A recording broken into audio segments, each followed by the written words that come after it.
Recording in progress. Good evening, and welcome to the regular meeting of the Madera City Council. Today is Wednesday, December 6, 2023. It is now 6 p.m. The Madera City Council meetings are open to the public. This meeting will also be available for public viewing and participation through Zoom.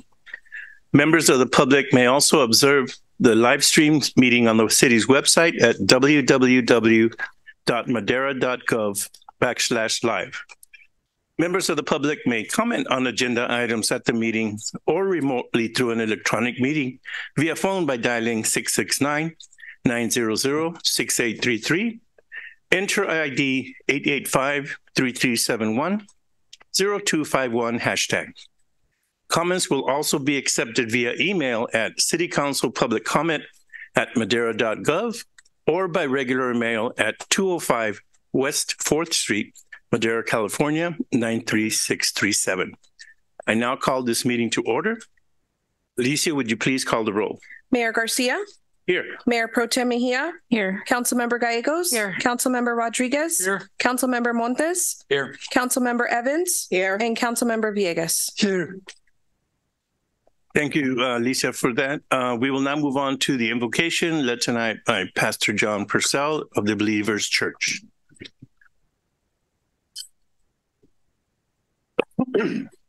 Thank you, Mayor Garcia. Let's pray together. Heavenly Father, we come before you tonight with thanksgiving in our hearts, and we ask you tonight to just oversee this meeting. We look to you for your wisdom. We look to you for your help. We pray that your ideas would be planted in the minds of everyone who's here to contribute tonight or to make a decision of some kind. We ask you to bless and protect all those that serve our city on a daily basis. And most importantly, we ask you that the decisions that would be made here and in the future would be decisions that would continually bless and bring this city into the fullness of the destiny that you have for it. We thank you for that, and we praise you for it in Jesus' name. Amen. Amen. Thank you, Pastor. Tonight's Pledge of Allegiance will be led by Councilmember Montes. Ready? Salute.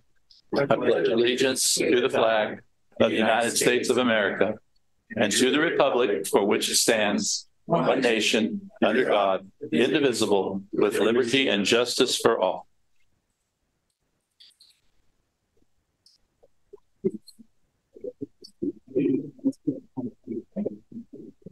Thank you very much. We will now move on to the approval of the agenda. I'll ask my colleagues, are there any changes or additions to the agenda? Seeing none, I will ask for a motion. Motion to approve the agenda. Second. Motion to approve the agenda by Councilwoman Evans, second by Councilmember Villegas. All those in favor say aye. Aye. Any opposed? The ayes have it. Thank you very much. We will now move on to public comment. The first 15 minutes of the meeting are reserved for members of the public to address the council on items which are within the subject matter jurisdiction of the council. Speakers shall be limited to 3 minutes. Speakers will be asked, but are not required to identify themselves and state the subject of their comments. If the subject is an item on the agenda, the mayor has the option of asking the speaker to hold the comment until that item is called. Comments on items listed as a public hearing on the agenda should be held until the hearing is opened. The council is prohibited by law from taking any action on matters discussed that are not on the agenda, and no adverse conclusion should be drawn if the council does not respond to public comment at this time. Are any of the members of the public wishing to speak under public comment? Please address us from the podium.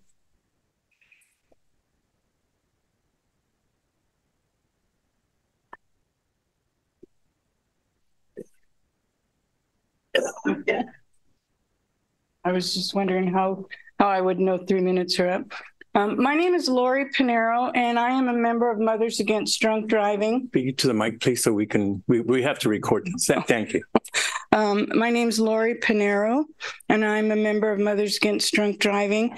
This is Stacy Gomes. She's also a member of Mothers Against Drunk Driving. We just attended the candlelight vigil that was over at the museum earlier tonight.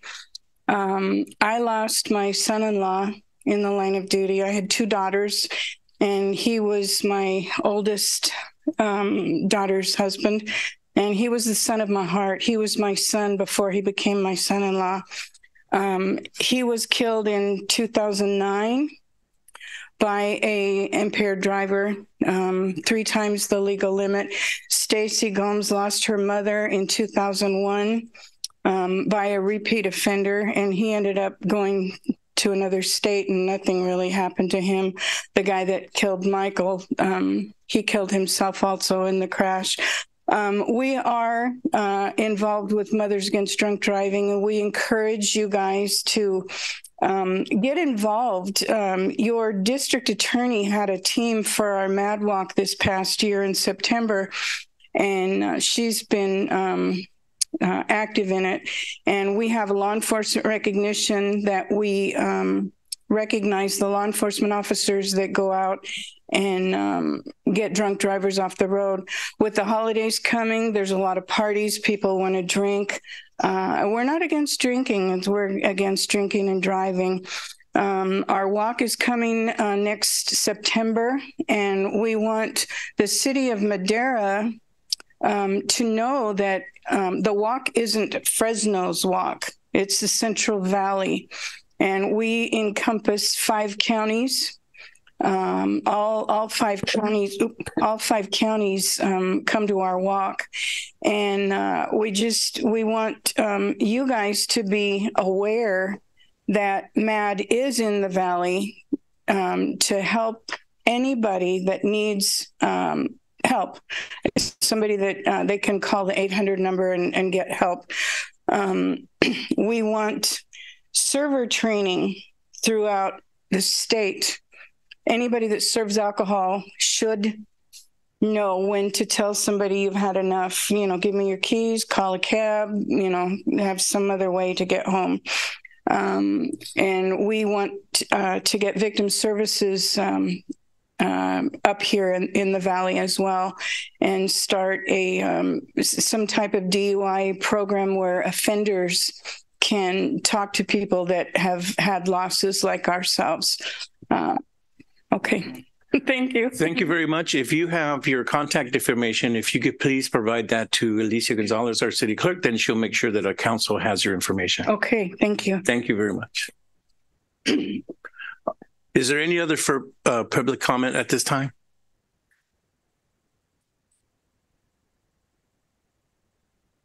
Alicia, do we have any public comment on Zoom or on? We have none, Mayor. Thank you. We will now close public comment and move on. There are no written communications. There are no presentations or introductions or workshops.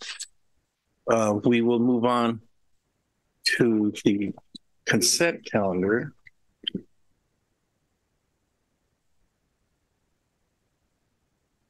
Alicia, you have an announcement regarding the consent calendar? Yes, Mayor. It was brought to our attention by staff for item B5. There has been a change to the mailing address for teaching fellows.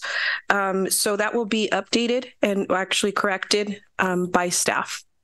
For the record, we wanted to make that announcement. Thank you. Are there any members of the public wishing to speak anything regarding the consent calendar? Seeing no one at the podium, no one on Zoom or in written form, Alicia? We have none, Mayor. Thank you very much. I'll close public comment, bring it back to my colleagues for motion and or action or changes. I'll move to approve the consent calendar with the corrections on item B5. Second. Motion by Councilmember Rodriguez, second by Councilmember Montes to approve the consent calendar with the corrections. All those in favor say aye. Aye. Aye. Opposed? The ayes have it. Thank you very much. There are no items under C, public hearings.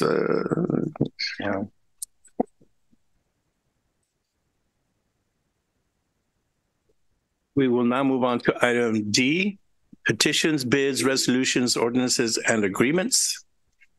Joseph, do you have this number, item D1? Thank you.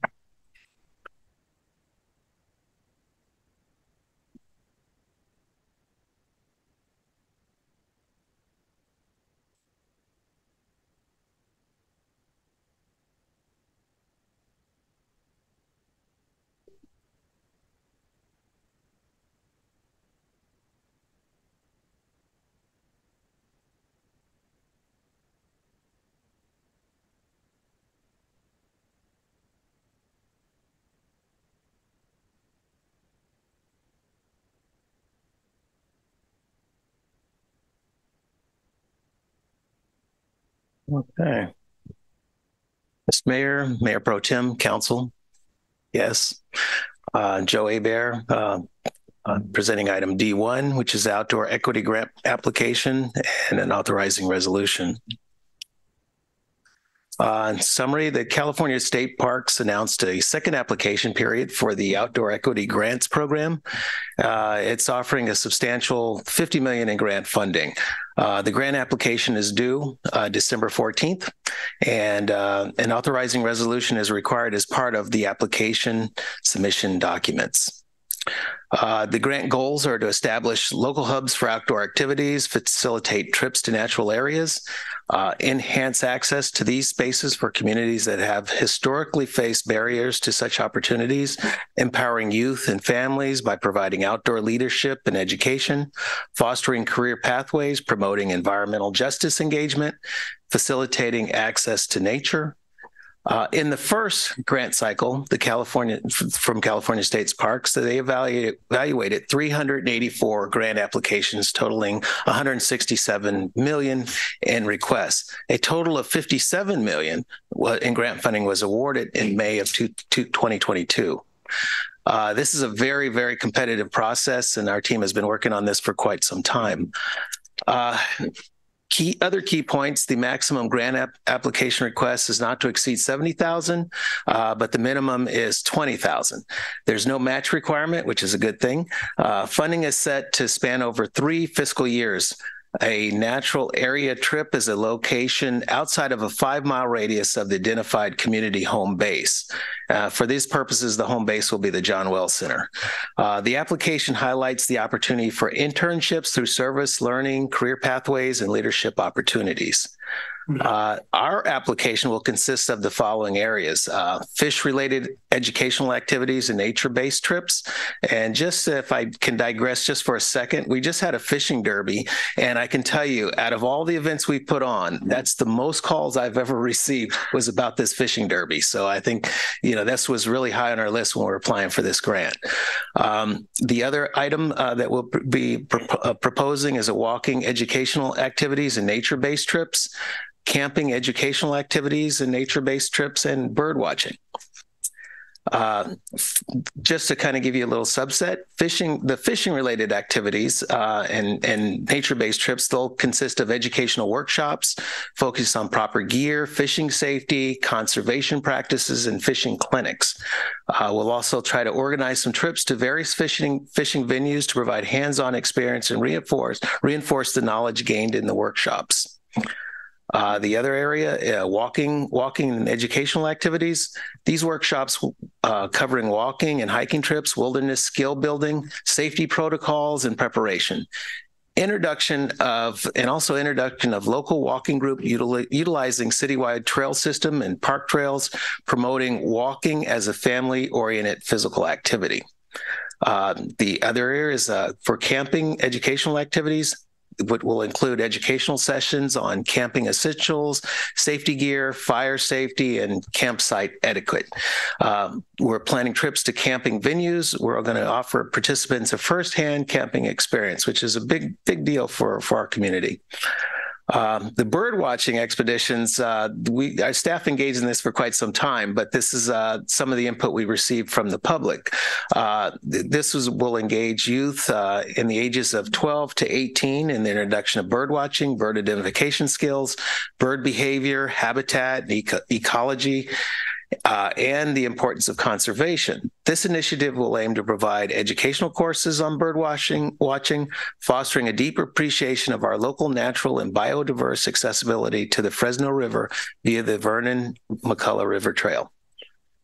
The submission of the Outdoor Equity Grants Program application does not impose any financial implications on the city budget.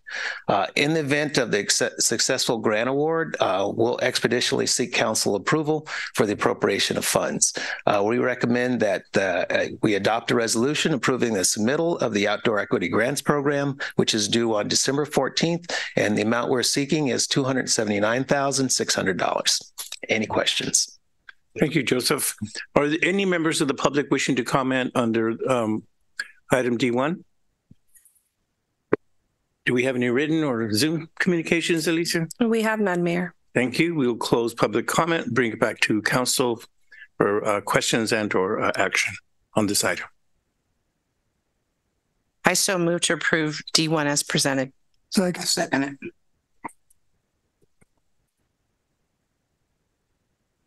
Mr. Villegas, I believe you had the motion to approve item D1 by Councilwoman Gallegos, seconded by Councilmember Villegas. Excuse me. All those in favor, say aye. Aye. Aye. Any opposed? The ayes have it. Thank you very much. And how big was that fish? Was it like this or? A lot. Hey, I'm just asking. We now move on to item D2, master agreement between the Madera County Transportation Commission and the City of Madera for the Regional Early Action Planning, REAP 1.0 grants program. Will, do you have this item? Yes, I do. Thank you, Mayor Garcia, Mayor Pro Tem Mejia, council members, Will Tackett, Community Development. Everybody seeing my screen okay? Yes, sir. Okay, so the REAP grants program was initially established by the California HCD. It was intended to provide regional governments and entities funding for activities that will increase housing, accelerate production in housing, and assist in implementing the sixth cycle of the local RENA. The Madera County Transportation Commission is one of 8 San Joaquin Valley regional transportation planning agencies, and they are the recipient of some disbursement of these funds. Out of the funding received as portion of the phase 2, the MCTC has earmarked $125,399 available to the city of Madera, again, for projects which would promote housing and the acceleration of production compliance with our RENA. The list of eligible activities is long. This is actually just a few to focus on out of this list with respect to staff's proposal. We're looking at using these funds to update our zoning ordinance, try to find ways in which we can streamline housing processes, revamping our local planning processes accordingly, again, to speed up housing production, and looking at other pro-housing policies or process improvements that may be able to be implemented to do the same. The proposed use of funds would involve advertising a request for proposals, bringing a consultant on board to essentially assist staff in providing an overall review and assessment of our local ordinances and policies, identifying challenges and constraints, prioritizing tasks which may be feasibly achieved in the near term, and then preparing documentation which outlines and prioritizes additional near or long-term strategies that should be implemented to achieve the ultimate goal. These initiatives should tie into what we would expect to see from our sixth cycle housing element and required implementation actions, as well as recommended implementation actions. The deliverables that staff would expect to see would be a variety pack, if you will, of text amendments to the zoning regulations, which would be brought forth to council for consideration. So it'd be text amendments to our municipal code. The development, again, of documents outlining and memorializing procedures, policies, and or any new programs which may be suggested. Creating the informational, educational, and promotional materials for the city staff, customers, and public. Advertising our efforts to streamline these processes and attract investment. And then again, preparing longer term strategies for subsequent actions to achieve the goal. Staff is recommending that the council approve the master agreement with MCTC to apply for and receive the program funds in the amount of $125,399. As well as granting the city manager authorization to make non-material revisions or refinements to the application and agreement for purposes of its execution. This concludes staff's presentation, and I'm available to field any questions. Thank you.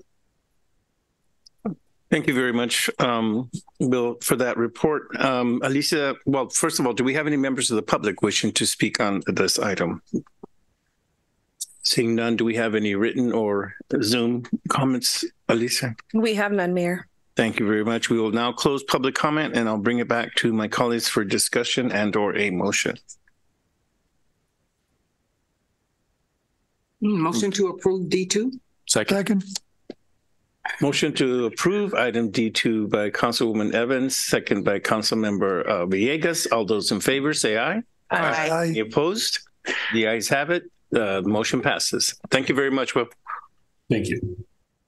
We will now move on to item D3, Fourth Amendment to the City Clerk at-will employment agreement. I believe, Wendy, you have this item? Yes, sir. Good evening, Mayor and Council. This is an amendment to the City Clerk's at-will employment agreement, or a potential amendment, I should say. As noted in the staff report, if effected, the amendment would provide for a merit increase based on satisfactory performance. That would take from step D to step E on the published salary schedule. In the report and on your screen, we have the annual equivalent for reference. The amendment would also extend the term of the agreement by 1 year with a new end date of August 26, 2026. The next steps regarding this item is a public announcement by the mayor per the Government Code Section 54953C3. And then if council desires to effect the changes, the appropriate action would be to adopt the resolution that accompanies the staff report. And that concludes my presentation. Thank you. Thank you for that, Wendy. Regarding item D3, is there any members of the public wishing to comment on this item? Are there any written or Zoom comments, Alicia? We have none, Mayor. We will close public comment, and I will now be making the announcement regarding this amendment. The Fourth Amendment of the City Clerk at-will employment agreement. Pursuant to Government Code 54953C3, prior to taking action on this item, the council must publicly announce a summary of the action being considered. If approved, the proposed amendment to the city clerk's employment agreement will modify the existing agreement as follows. Number 1, extend the term of the agreement by 1 additional year to August 26, 2026. And number 2, effective on her merit anniversary date of August 26, 2023, 1 merit step due to satisfactory performance to step E of City of Madera salary schedule range 419, which is $87,298.61 per year. I will now bring it back to my colleagues for discussion and or a motion. Move to approve item D3 as Second. presented. Motion to approve item D3 by Councilmember Montes, second by Councilwoman Gallegos. All those in favor of this motion, say aye. Aye. Any opposed? The ayes have it. The motion passes. Congratulations. All right. We will now move on to item E, administrative reports. Consideration of selection of Mayor Pro Tem to serve a 1-year term. Alicia, I believe you have this item? Yes, Mayor. Thank you.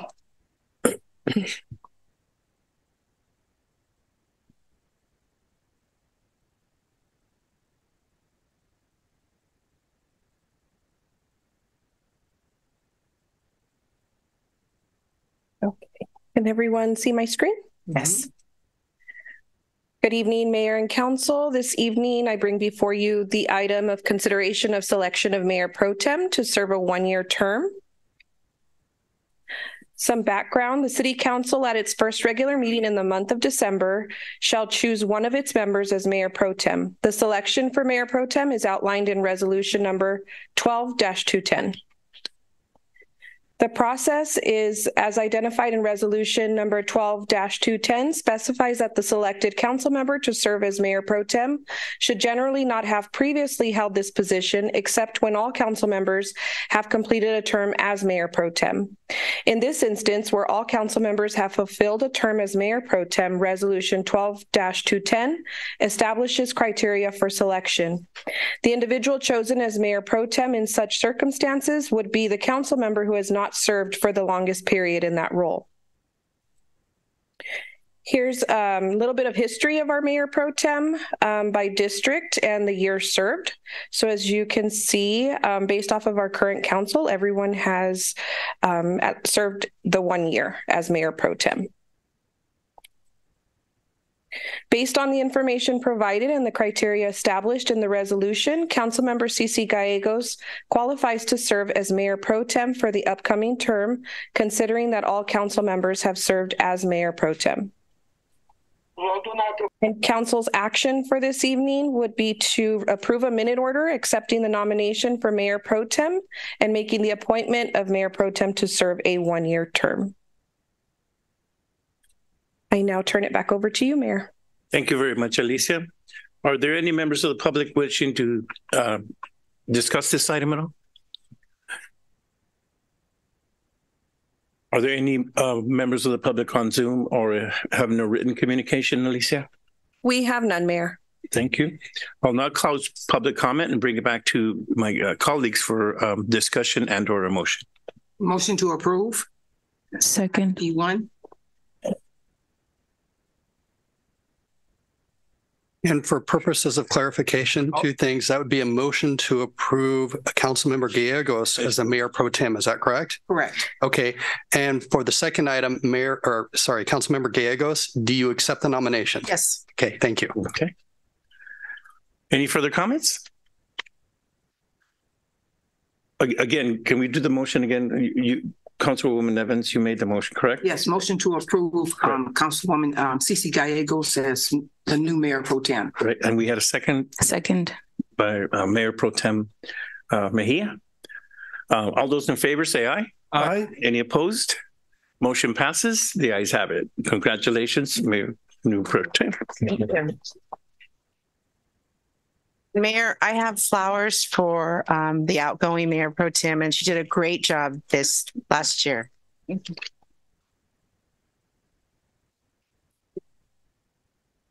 I don't remember I thought you were going to give flowers out for the vote. Thank you for the vote. Here's flowers. We will now move on to item D2, seek direction regarding the regular city council meeting scheduled for 2024. Mr. Rodriguez.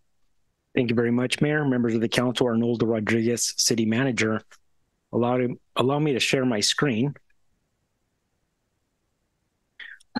The item before council this evening is, and we've attempted to anticipate potential meeting dates for the upcoming calendar year of 2024. As council understands, the city council generally meets the first and third Thursday of every month. We also have the successor agency and the Housing Authority Board, which typically meets the second Wednesday of the month. So the city council generally meets the first 3 Wednesdays of every month. The fourth Wednesday of the month is traditionally off. However, on occasion, as staff is, or as council is aware, we often have special meetings for the budget capital improvement project meeting, which is typically around April or May. And then we often have special meetings. For example, we have a special meeting this upcoming Saturday. So there are occasions where we have special meetings that are not identified on the calendar because we currently don't know the specific dates of those meetings. A couple of things to note is that the first meeting would fall on January the 3rd. One of the challenges with that meeting for the past couple of years, city staff has recommended that first meeting in January be canceled, primarily because we do have the holiday closure the prior week and city staff is off. We also wanted to identify for the council, there have been 2 League of California City conferences. 2 years ago, they added a 3rd conference in April, and those are identified on the overhead, and they're also identified in your packet. We identified holidays for potential conflicts, and then we have also identified graduations here in Madera with 3 local high schools. Those are generally the first week of June. In the current calendar year, 2023, City Council elected to have a council meeting, so we did not postpone it. However, we did take a day off for 4th of July this year. 4th of July this year falls on a Thursday, so there would be a meeting the night prior. And something else worth noting is that there is a general election coming up in November. And the last time this occurred, city staff recommended that the council not meet the night prior because a lot of council members are busy the night before, as a staff, or we're up late trying to follow national elections. And so This is the calendar. On the overhead is from January through June. The following slide will be from July through December. So, so January the 3rd is identified as a potential non-meeting date. The meeting dates are identified in a yellowish color. They look kind of orangish on some screens. And then also in the red highlights there are the League of California City conferences. So in January, we do have January the 17th would be the lone meeting. I do want to highlight that in the staff report, it incorrectly states, I believe page 2, it states that there would not be a meeting in January. That's an error. There is a meeting scheduled on January the 17th. Staff also identified January the 31st as a potential meeting date, which would be the 5th Wednesday of the month, if council would like to meet, or if we do have an emergency, or if the need arises now until then.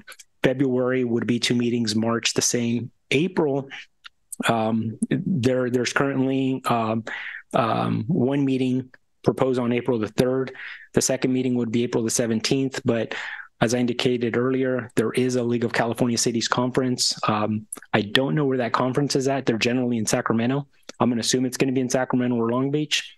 And that's a conference that in the past council members have attended. So a quorum is potentially an issue. May would be the same thing, and then June would be the same thing. I did want to identify that June the 5th, there is a scheduled graduation for one of them high schools. Can't tell you, I'm not too sure which one it is, but it's one of them. July is currently 2 meetings, and you will note that July 3rd does fall on a Wednesday. August, the same thing. September, October, the 16th does fall on one of the League of California conferences. City staff is recommending that we add a special city council meeting on October the 30th, which would be the 5th Wednesday of the month. The primary reason for that is this year the election falls on the following Wednesday, and if council does not meet on Tuesday, we could potentially go 7 weeks without a council meeting. While that would be ideal for a lot of people, gives everyone a little break, the challenge is that we're concerned that something may come up, or it means that November the 20th will be here really late, and it'll be potentially a really long agenda, and we want to be considerate of both council and the community, and then also staff, or sometimes things come up. So city staff is recommending that we do have a meeting October the 30th. That could potentially be a very brief meeting, but we do want to identify that as a potential meeting day for council. And then in December, we would have both meeting dates. So with that being said, that concludes staff's presentation, and we are available to answer any questions. Thank you.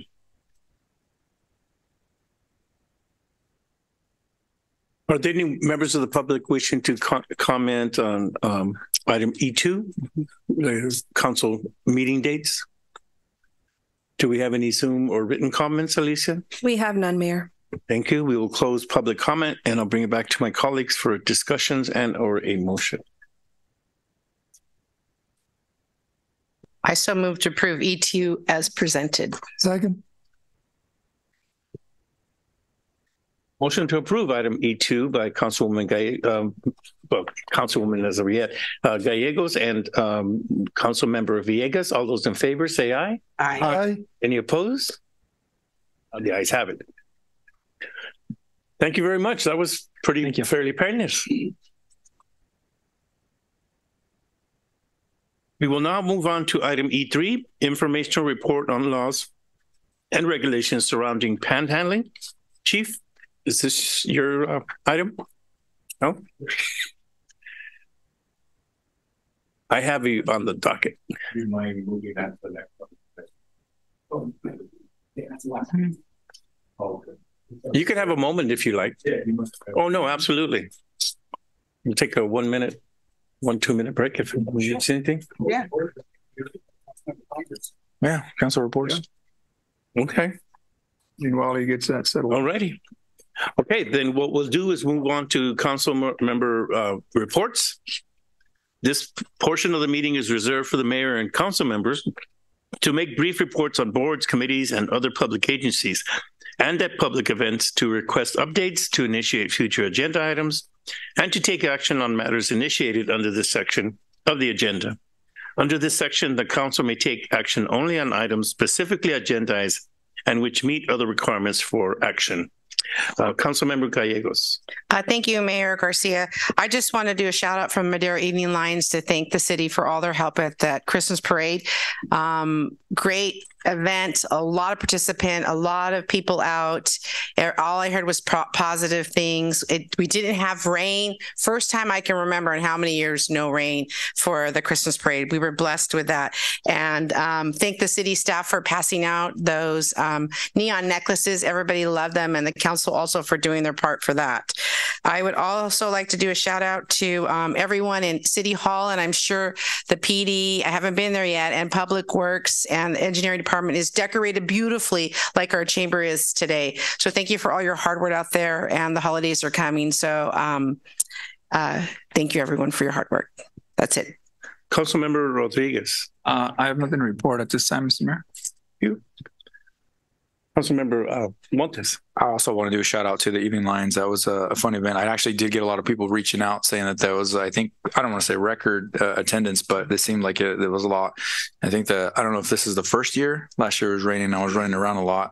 The route kind of changed a little bit, I think, or at least people anticipated it, and they were kind of all the way around the whole route. I think in previous years, they just stayed on Yosemite. So that was pretty good. I got tired though, because I was running around the whole time, but thank you to staff and everybody. And hopefully everybody, I think we'll see everybody before the holidays, but if not, have a good holiday. Saturday. Thank you. Councilmember Evans. Yes, I'd like to also ditto the Lions Club and the Christmas parade. And my grandson, I think he thought that he was Mr. Madera running around with all the the little, what do you call those? The light bright things? Glow necklaces. Yeah. He had an absolute ball. So thank you guys for just letting him be able to do that. And also, I want to give a shout out in reference to the Christmas extravaganza. So anyone wishing to attend, to come, to participate, December the 17th at 5:00 at San Joaquin Winery. So hope to see you guys there. And that's the end of my report. Thank you. Mayor Pro Tem Mejia. Thank you, Mayor. I'd just like to congratulate the Matilda Torres High School's varsity football team. They defeated Dos Palos 69-14 to become the CIF Division 4 Valley champion. So very proud of Matilda Torres High School's varsity football team. Madera is full of champions. Thank you. Thank you, Mayor. Mr. Villegas, council member. Oh, thank you, Mayor. Yeah, I just want to say the Christmas parade was a very, very successful event this time. No rain. Everybody's contributed. City manager, everybody give those circularized plastic things. So I saw a lot of happy faces of the children, so that's good, you know. And that was a very good night because no rain, not even cold, feels good. So that was a good event. And I saw many people I'd never seen them before. So that was a great event. Thank you, everybody.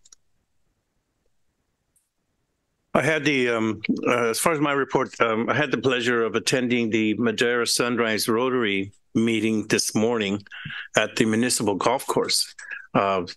They start their meetings at 6:30 in the morning. So any of you complaining about getting to work at 8, that's nothing compared to these folks. But anyway, it was very nice meeting. We were able to give a report about things about the Madera that maybe they otherwise would not have known. So I was thankful for the invite. Looking forward for next year's Christmas light parade. There's a possibility of some changes for next year. We'll get into that at a later time. But it was a very successful event, very, very family oriented. My family enjoyed it. And so it's a beautiful thing to see Madera out and about, enjoying the holidays with their families. And I'm very happy that the city of Madera, in partnership with the other groups, was able to pull this off in a very safe and sane manner. Also, wanting to wish all of you all, if we don't see each other in the next couple of weeks, enjoy time with your family and happy holidays to all of you. You're blessed to have to be involved with everything Madera, to put it lightly. So with that, Shannon, would you please take us to closed session? E3. We can, Mayor, but if you'd like to do E3 first. Yeah, I guess we can now, Mr. Chief. I apologize for that, Mayor, members of council, community. In November 4th, Councilmember Jose Rodriguez requested some information regarding panhandling and our laws surrounding what Madera has, specifically regards to municipal code. And so I provided an informational report to council, and I just wanted to give a brief overview of understanding that we currently do not have a municipal code specific to the laws on panhandling. The Madera Police Department does enforce panhandling. We do get calls for service regarding panhandling. The laws that we utilize is out of the penal code, the California Penal Code 647. And one of the areas that I like to explain to people is when you're dealing with panhandling, it's a First Amendment protected right. It's a freedom of speech, protected right. And so the areas of law that allow us to enforce panhandling is the accosting of a person in requests for monetary, food, or something else. So it's them aggressively coming at you. A lot of times it's people feel that when they're in their vehicle and they have someone standing next to them, that would be against the law. It's more of knocking on the window, trying to open your door, something like that is where we're able to take actual law enforcement action. The municipal codes, there are multiple cities in our areas that do have municipal codes. The city of Chowchilla and the city of Clovis do not currently have those, but the city of Fresno does have multiple different codes on the books. I've also followed up with city of Tulare. Many of municipal codes talk about locations where panhandling would not be allowed. And a lot of times it's near major intersections, in medians, standing in the medians of the streets. And a lot of it has to do with traffic safety, pedestrian safety, and locations to major intersections. So there's no distracted driving or people coming up to vehicles in those intersections. I've seen a lot of them to where they limit it to within 50 feet of an intersection. Some other ones are places of specific interest of businesses, such as ATMs, that people don't want people asking for things while they're at a place of where they would like more security. Now, in that instance, we don't have that problem specifically in the city of Madera. Most of our issues are at intersections and in medians, specifically along Cleveland Avenue and the freeway exits and on-ramps, which is a part of Caltrans that we do partner with CHP and team up on. But the other issue is some of it has to do with private property, and municipal codes wouldn't be able to be enacted specific or be able to be enforced on private property. So some of those areas, such as Walmart, that sometimes frustrates our community members, is something that would not be affected by the municipal code. Some of the things to think about when discussing things of this nature is, what is the public perception on it? There are people who do look for and really want to find a location to be able to provide for homeless, and they don't want to go through service clubs or nonprofits. They want to give directly, and that's what causes some of this issue where people continually are panhandling. It's because it's a fruitful event. It's a very lucrative business for some. And so the areas that we could also do is we could be doing some type of permitting. And so the location, permitting, and really just understanding if we want to go be above and beyond what the penal code allows, which not only is there the 647B, but we also deal with trespassing, because a lot of times there's some trespassing issues that we can enforce, the 602s. But those are the laws that currently are on the books through the state that the Madera Police Department enforces, but we don't have any on the books for the municipal code. With that.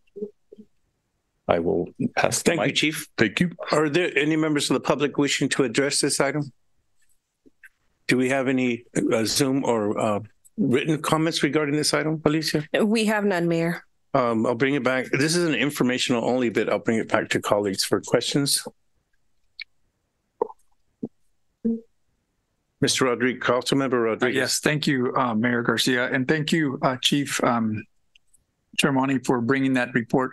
One of the things that I've noticed around, like Fresno, for example, they decided to bring in, because I understand the constitutional right, and that's something that I certainly wouldn't want to get in any type of litigation with that. But certainly, like to your point, I think we can certainly direct people or help people that if you really want to help some of these folks, it's probably better to donate to maybe a charitable organization that looks after people that are unhoused, or even the rescue mission for that matter.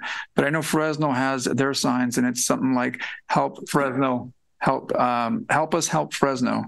And to that, I think it just really lets folks know that if you really want to donate to one of these organizations that'll probably, I can't really say that better use of those funds, because in your calls of service, Chief, do you ever notice if in fact these are people that are scamming people by any chance, or are these true, in fact, asking for donations to be able to help with their needs of a daily life, or maybe some funeral, what have you? I see these quite often, and I know that a lot of these, there's a human in us that wants to do that, and we certainly want to make sure that that money does extend to something of a good nature. But in a lot of the cases, it's the opposite. Like you said, sometimes it's lucrative, and I think people find a way to be able to make a living out of that, and not necessarily taking that donation to the extent of what we would like to see, if that makes Correct. sense. And we have seen it all. We have investigated a scam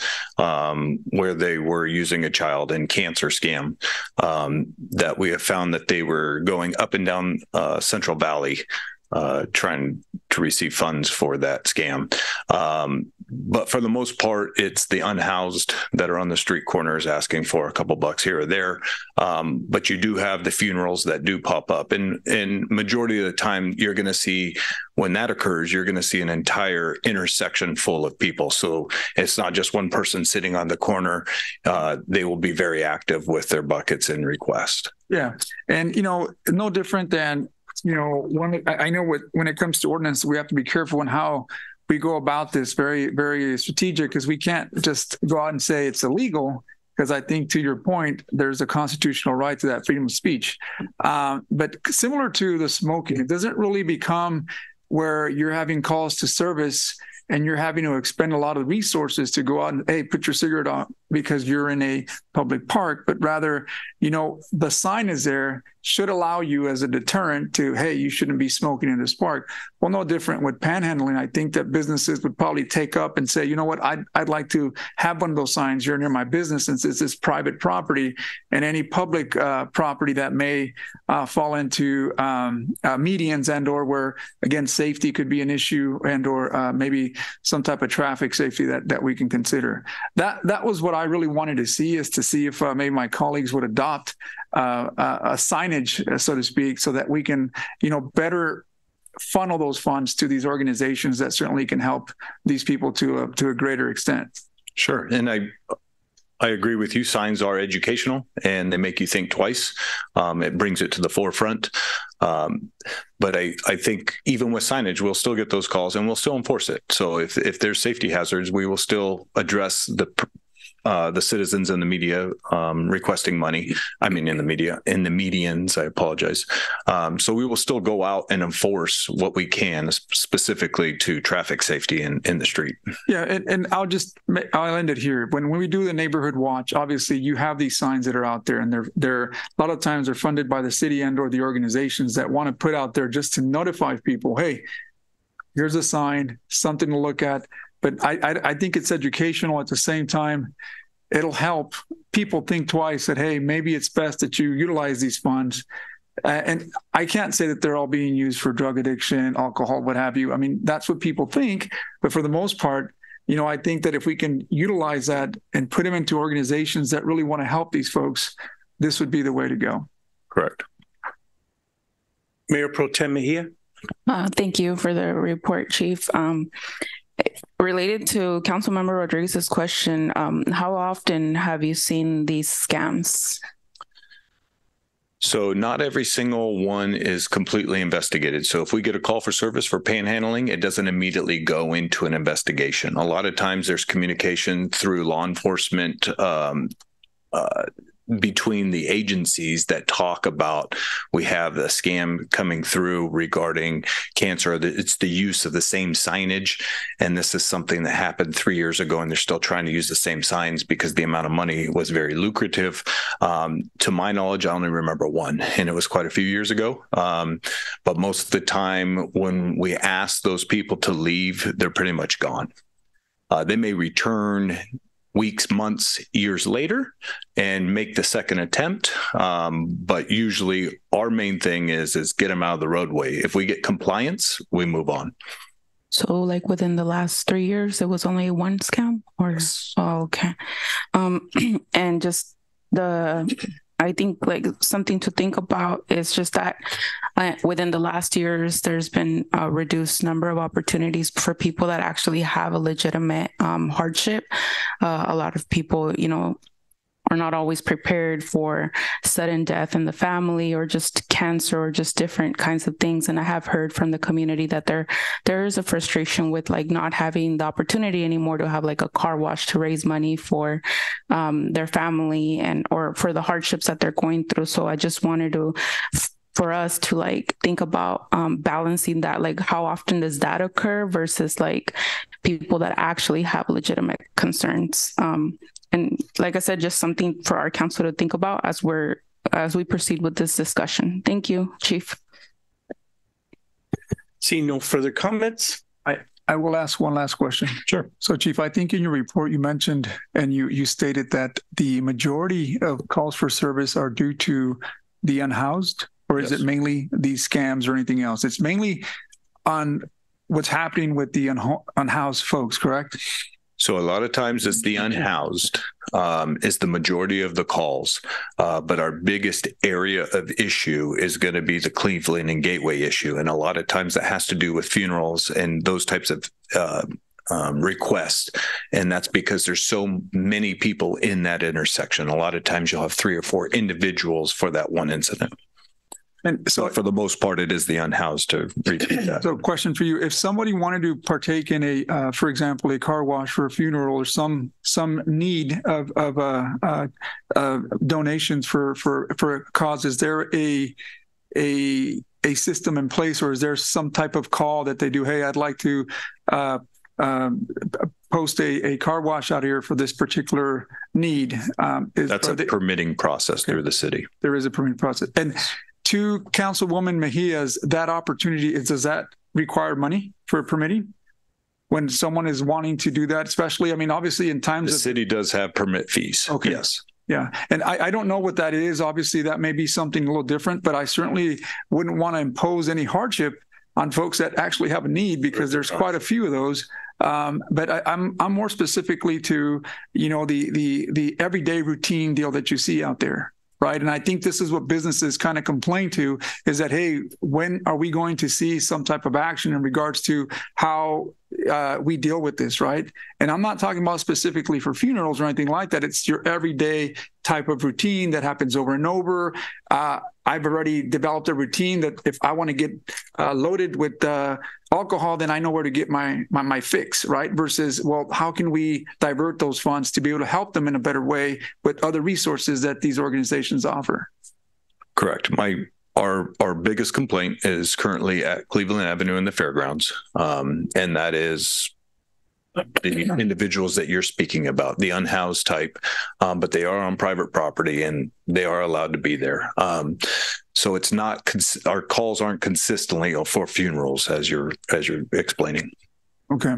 And at this moment, we don't have a way of maybe educating our public on how they can go about and maybe, hey, this is happening with my family. I'd like to see if I can post a car wash or funeral, whatever the case may be. So we've taken those requests at the police department and we have directed them over to City Hall.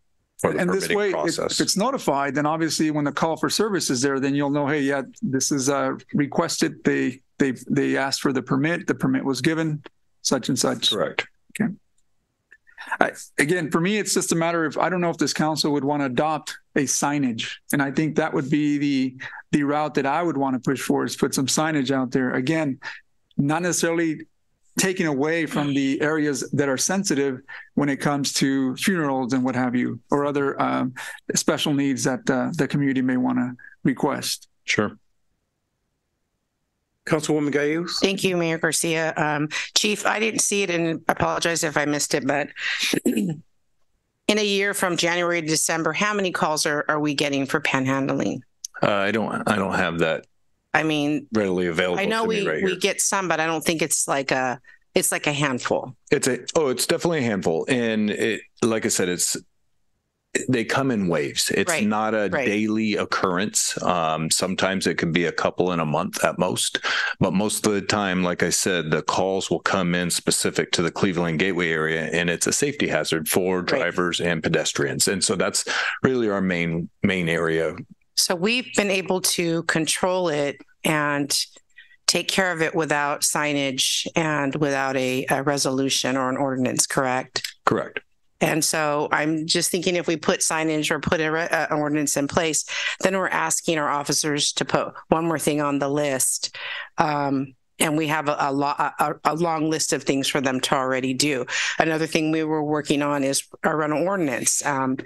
You have to, like, I think it was Councilman Montez says, you know, we can do everything, but what you're saying? We can do anything. We can't do everything. That's it right there. So I think that's something that we all need to think about. But I thank you for the report. That's all, Mayor. Thank you. Sure. Council, Mayor Pro Tem. Sure, that's my question. Oh, okay. Yeah. And I'll end with this. I know that we may not get all the service for the calls for service as we don't for, I don't think smoking. You don't get calls for people smoking at the park, do you? No, we don't. Very seldom, if any. You don't. Very few. But there is a precedence that you request for the public is that, hey, this is how we want to view our community. This is how we want to view our city. And I mean, obviously I can allow for that. And I can say, you know what, it's just nothing. They don't get called for service. But at the end of the day, it's another reflection of your community. And I think we have the obligation at least to want to at least educate our community, not just say, hey, you know what, let it go through. I think signage would be appropriate. Again, this is my recommendation.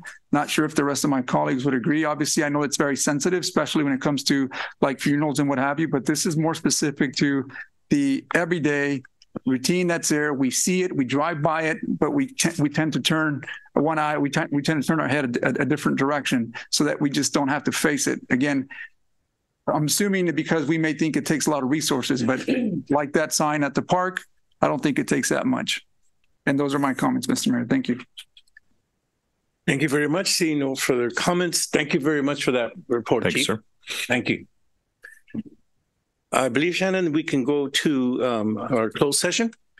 Thank you very much, Mr. Mayor. We have 3 items for closed session. Item G1, Conference of Labor Negotiators pursuant to Government Code Section 54957.6. Agency designated representatives are Arnoldo Rodriguez and Wendy Silva. Employee organizations, Madera Police Officers Association. Item G2 is Public Employee Performance Evaluation pursuant to Government Code Section 54957B1, Title City Manager. Item G3 is Conference of Legal Counsel, Anticipated Litigation, deciding whether to initiate litigation pursuant to Government Code Section 54956.9D41 case. Thank you. So, did you read?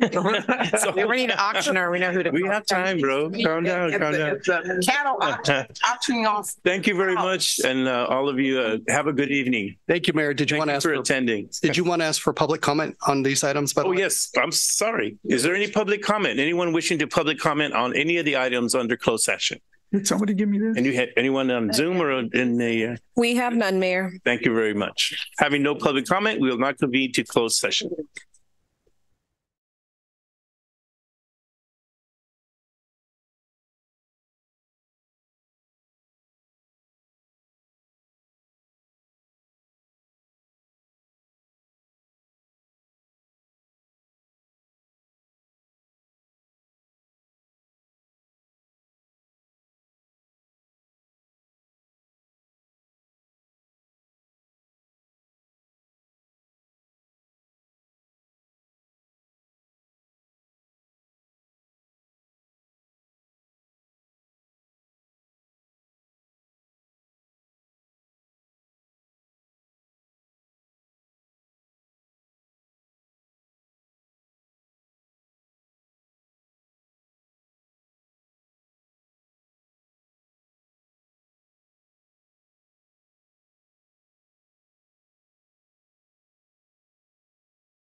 Thank you very much, Alicia.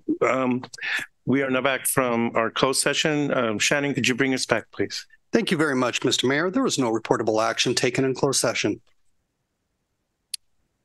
Thank you very much. Our upcoming meeting dates are Saturday, December the 9th, 2023. It's a special meeting. Wednesday, December 13th, another special meeting. And our final meeting is Wednesday, December 20th, 2023. Thank you very much. This meeting is now adjourned at 8:37 p.m. Thank you very much.